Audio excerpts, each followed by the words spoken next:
one of the reasons for, well, at least one of the main reasons for a lot of that confusion around price increase has to do with like core saturation, right? Or core count accounting, for lack of a better way to put it. So maybe talk through that really quickly as to like what that means and how that led to some of the early confusion that got spread out there around price increases and things going up 500%, 300% versus where we actually found things landed in general.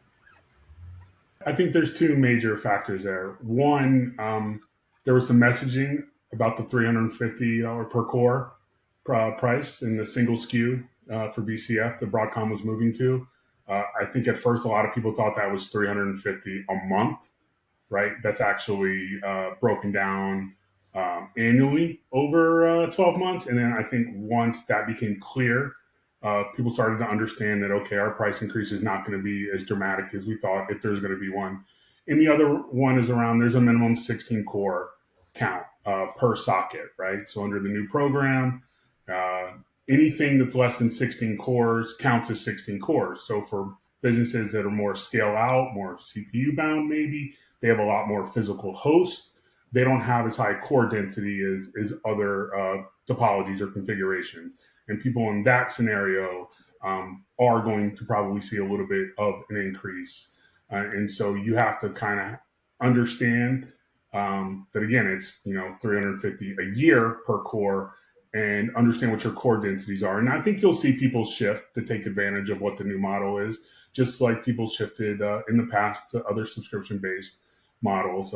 Yeah, and since we're on this topic, I will just say as well, under this new SKU, there are additional core components that are part of it that weren't previously. So there's going to be opportunities to build new stacks or enhance existing stacks with other things in the core VCF stack like vSAN, NSX, ARIA, et cetera, that necessarily providers wouldn't have taken advantage of before because they may have had something else. Now it opens up the opportunity to say, hey, if I'm going to be paying for this, let me see whether it makes a sense to offer these services or provide these to our customers as well. Yeah, and I mean, if we think about that, right? Like, obviously, if you're someone who is using those services and paying for them separately, it's kind of a good thing because now it's consolidated and streamlined all of that down into one line item for you.